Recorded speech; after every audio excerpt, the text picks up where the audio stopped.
All right, gang. So I think we're good to go.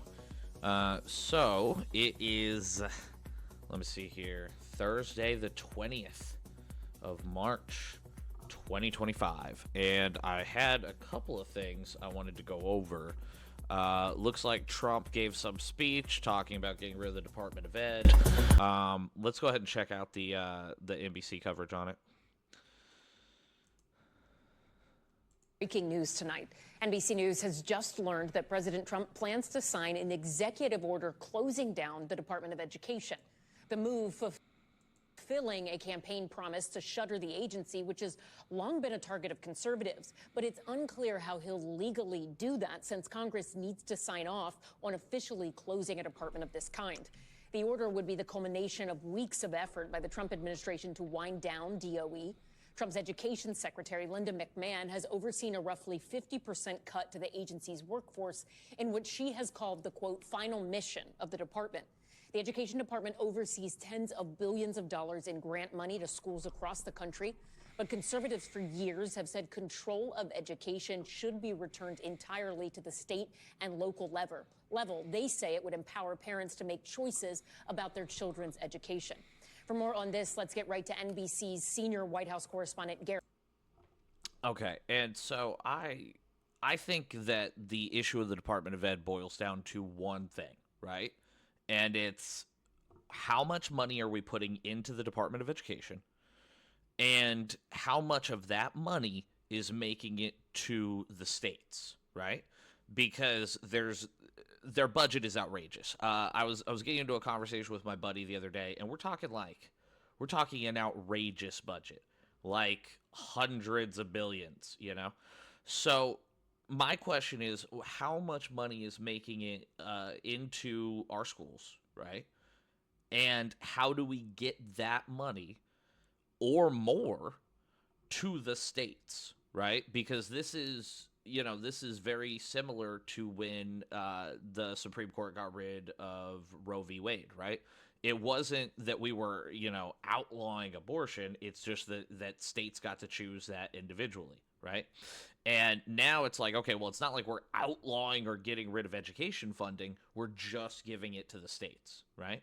So I think a really intelligent conversation to have on this would be like, okay, how much money per student is making it to the states from their current budget?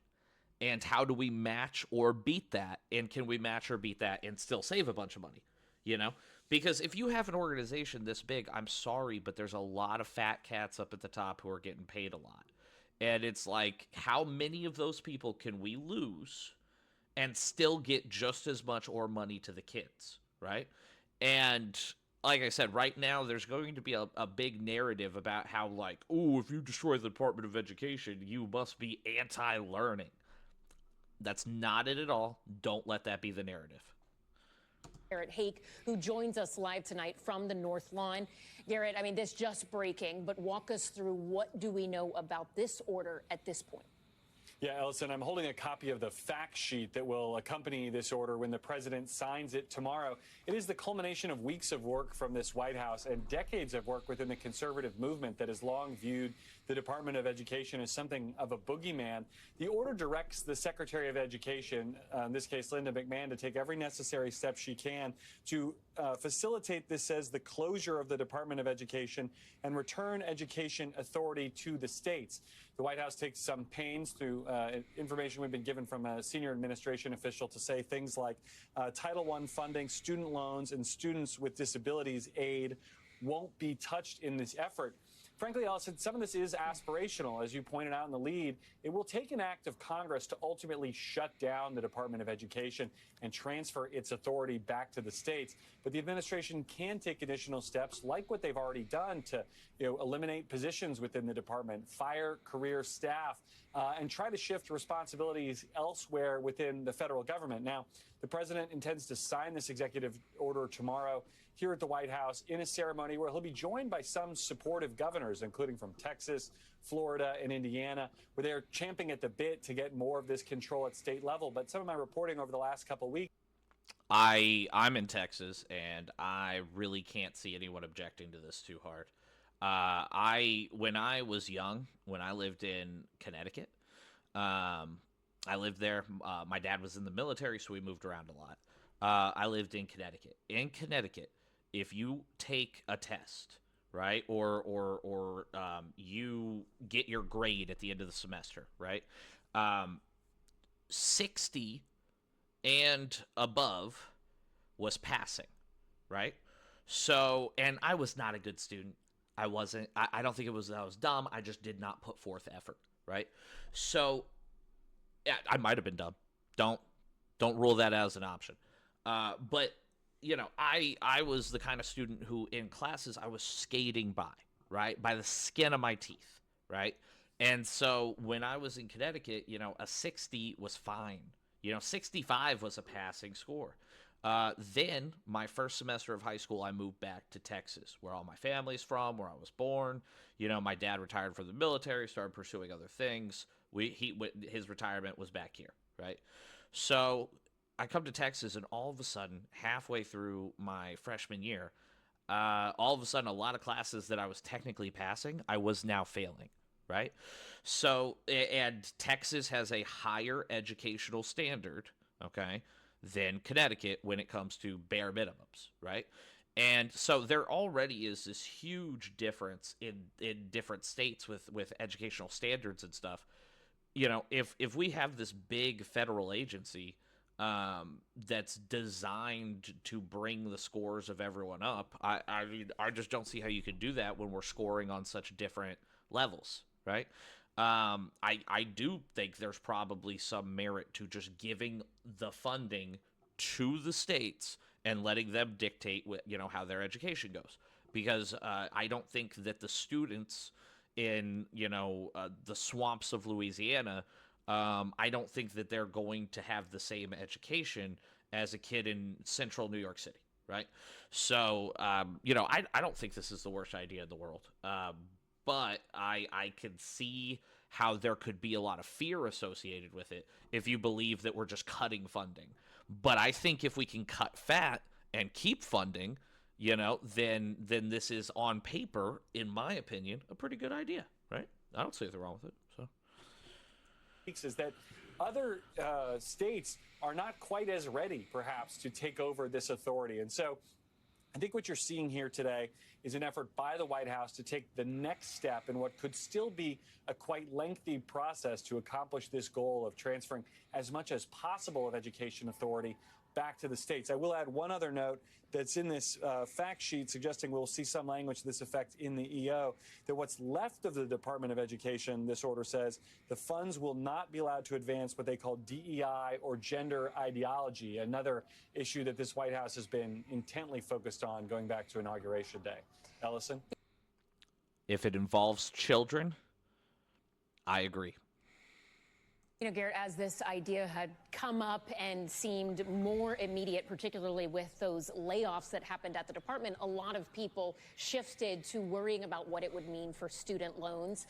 Is there any indication that there would be some sort of immediate impact felt by this executive order, or is it going to be a wait until Congress gets involved situation? I think it's very much an open question. I mean, if you look at something like FAFSA and the federal process by which many American students apply for student loans, if not the Department of Education, who would administer that? How would it work? Where would you send your questions, and who would control that money if you're not applying to a school within your state? I think all of these are questions that are going to have to be answered either by the federal government or by... It's really quite simple. There is no federal DMV. There's your state DMV. If you want to get a driver's license, you don't have to fly to Washington. There's a state office responsible for that, right? If there is an issue with educational funding, you will go to your state office about it. It is they want to make it sound like this big mysterious unknown that is going to make it's going to make it impossible to operate. But it's like, I'm sure they're going to keep everyone up to date. Trump can't stay off Twitter, and this guy's he's acting like, how are we going to find out what's going on? Trump will tweet it. Are you dumb? Come on, don't be day one. the states if they get that far. But again, it's hard for me as a former congressional correspondent to see how they're able to muster the votes, especially in the Senate, to pass legislation that would be necessary to make this broader goal a reality anytime soon. And Garrett, really quickly before I let you go, they would need on Capitol Hill some Democrats to vote in favor in order to break the filibuster rule, right? Yeah, that's right. This would require 60 votes in the Senate. I don't know that those 60 votes exist there. And frankly, I don't know if the majority of votes exist in the House. So, again, some states are going to be more ready for this action than others at the jump. And that could cause. When the fuck did we start trusting the government? When did we start? Since I was a child. Since I was 2, 3, but a wee lad, watching the early seasons of The Simpsons. The bad ones with bad animation. It is common knowledge that the government is not efficient.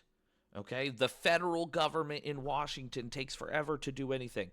Why is it that we say, hey, you know the most inefficient thing that we trust the least?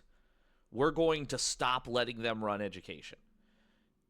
And everyone's like, you can't. Like, I don't get it.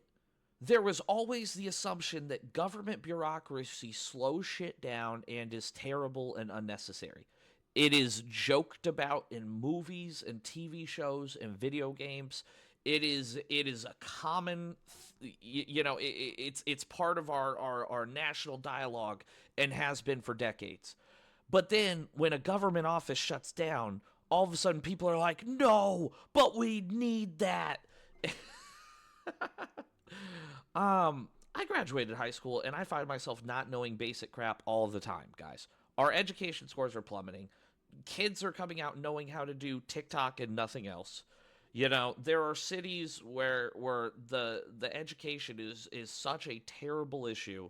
You know, you're seeing big crime rates among teens. I saw an article literally yesterday saying that, like, teen crime rate is up. You know, if we're pouring $500-600 billion into a federal agency, why is everything with our education still terrible? You know, I don't know. It's just crazy to me that we're always so ready to talk shit about the government until the government wants to take away like a company. USAID. Who heard or talked about USAID before we started cutting the budget? No one. No one did. You never fucking heard about it. But all of a sudden we get rid of it to save taxpayer money. And all of a sudden it's like, how dare you? We love US. We would die for USAID. Like, guys, chill. Some cold feet from otherwise supportive House Republicans if their own states say, we're not ready for this kind of responsibility for the entirety of the educational system. So we watched that video. I also want to check out some of the questions that the media had to the White House about this. So let's go ahead and peek in there. Say to critics of the president's education plan. Where was their criticism of our nation's failing test scores for the last several decades?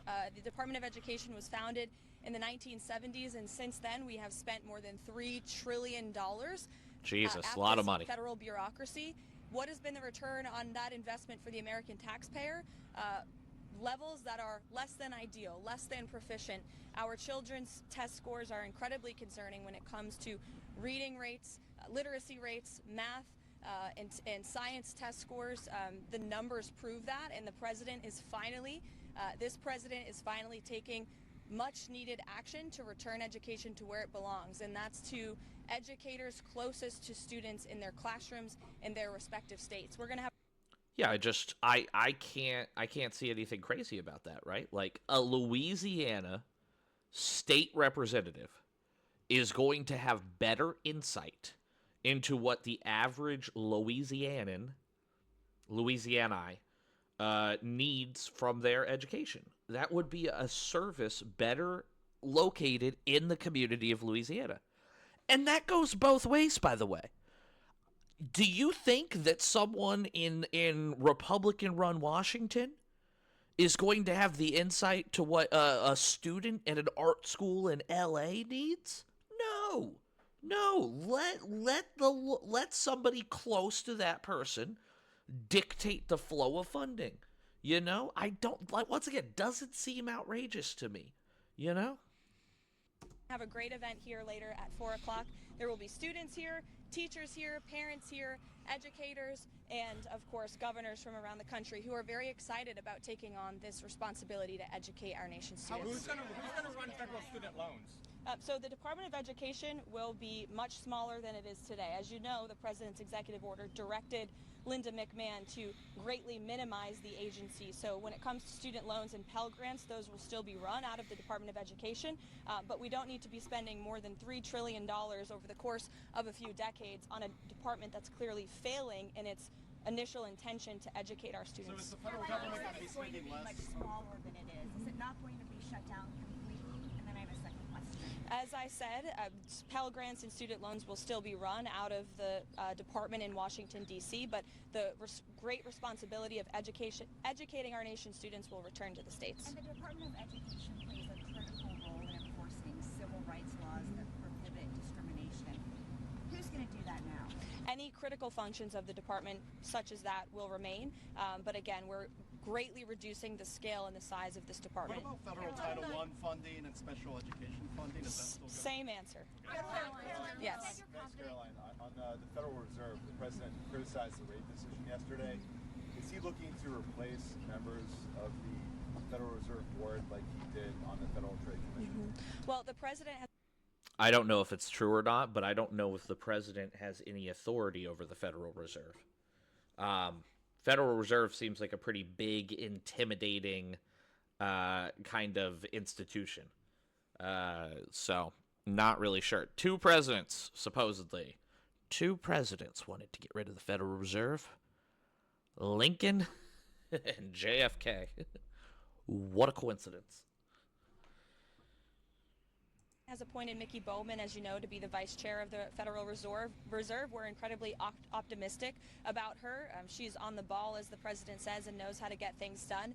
The president has every right to criticize the decision, and he's made it very clear that he believes in lower interest rates are going to help this country boom, and this administration is working on lowering the rate of inflation caused by the previous administration every day. Inflation is cooling. The numbers indicate that, and the president strongly believes in low interest rates, and I think the American public do too. Caroline, on the deportation flights, Caroline, you've said that you're confident that you've complied with the judge's order. If We are. that's the case, then why not turn over the information about the flights? We are 100% confident that we've complied, and as I said from the podium and will continue to say, all of the flights that were subject to the written order of the judge took off before the written order was pushed in the courtroom, and the president is well within his Article 2 power and his authority under the Alien Enemies Act to make these decisions, and we think it's egregious that a single district judge is trying to tell the president of the United States who he can and cannot deport from our soil, especially when it comes to designated foreign terrorists. What about the status of turning over that information? Jeff, go ahead. The administration is getting some attention this week for a memo that was released, I think, a couple weeks ago, taking segregation out of the criteria for federal contracting. Can you explain what that memo was supposed to do? And if you're looking to, I presume you're not looking for segregation to come back, but can you explain what the reason for the memo was? Did the memo come from the White House or was it from an agency? It was from the administration. I think it was OPM. Okay, I would defer you to whichever agency wrote that memo. I haven't seen it, so I can't speak to it. Caroline. Go ahead, Reagan. Thanks, Caroline. This executive order dismantles the department. To abolish it completely requires Congress to act. Is the administration asking Congress to codify Trump's executive order to abolish the department? I'll leave it to the president to speak on that later. 4 o'clock. Sure. What is the president doing about Gaza? Is he trying to get the ceasefire back in play? What's his plan? Well, the president made it very clear to Hamas that if they did not release all of the hostages, there would be all hell to pay. And unfortunately, Hamas chose to play games in the media with lives. This situation, let's not forget, is completely the fault of Hamas when they launched that brutal attack on Israel on October. You see, Hamas fucked around. They are currently proceeding to find out. It is unfortunate But if you have human hostages and someone gives you a month to let them go and you refuse to do so, the blood's on your hands. I'm sorry. They gave you the road to peace. um, yeah, it truly does suck. 7th. And the president has made it very clear that he wants all of those hostages to come home, and he fully supports Israel and the IDF and the actions that they've taken in recent days. Michael. Go ahead, Michael. The president would like to see American schools and students reach over the next 4 years after he signs the EO? Well, again, in the intent of this EO is to return this great responsibility back to the states. And we know, we believe in federalism here at the White House. I know the previous administration didn't, but we think decisions are best made when they're closest to the people. And we trust teachers and educators in their respective schools to make these very important decisions about our children's education and their futures. And the current status quo is failing our students. In fact, I have some facts right here. 13-year-olds' mathematics scores are the lowest they have been in decades. 13-year-olds' reading scores are the lowest since testing began over 30 years ago. Low-performing students are falling further behind. One city, Baltimore, Maryland, in 2023, high schools had 0 students who tested proficient in mathematics. As a mother myself, I know I share the concern of many parents across the country. We want our children to be bright and smart and ahead of the game. This is also, I would say, a national security issue. When you look at how students around the world, particularly in China, are being educated, American students are falling behind. We're not keeping up with our allies or our adversaries, and that's a major problem for our country. And the president is fixing it today. We're less than 2 weeks away now from the August 2nd big tariff deadline. Has the president spoken with his Canadian counterpart, the Prime Minister? Not to my knowledge, I don't believe he has, but I can check in with the president and get you a firm answer on that. But my understanding is they haven't spoken, and the president has been very clear about his intention for April 2nd. It's going to be a big day for our country. I would encourage all of you to be here to cover the White House that day on April 2nd because there will be big announcements when it comes to reciprocal trade. And the president will be highlighting the unfair trade practices, the ways in which America has been ripped off by every country around the world, quite frankly. And there will be big tariffs that will be going into effect, and the president will be announcing those himself. The European Union had a decision yesterday against Apple and Google. Are you familiar with that? And is there anything the president, is that a response to the April 2nd tariffs? I think we've seen a lot of movement actually around the world of countries who are lessening their tariffs. I know the EU also paused their alleged tariff on whiskey. And so I think you're seeing countries are taking the president seriously. They understand that he is going to do what's right for American workers and families. And so the president and his team are in constant communication with our EU counterparts, but also our counterparts around the world. You listed off some of the failures of the last 30 years from the Department of Education. So for critics, what has been the ROI on $3 trillion going to a failing education system? It's a great question. Nothing. And that's exactly why the president is signing the order later today. Yeah, but with the executive order today is also the goal that... Okay, let's... I think that's a little harsh. To my understanding, I believe, the Department of Ed probably does good things, right? Between feeding kids and learning, students with learning disabilities, right? I imagine the Department of Education does put funds, I do believe they have probably helped a lot of fringe minorities, okay? And I think we can acknowledge that. There's nothing wrong with acknowledging that. However, the majority of students' scores are getting worse. But to say that there was nothing to be gained from the money that has gone to the Department of Education, I'm sure there has been something gained, but I'm sure it could have been gained more efficiently, right?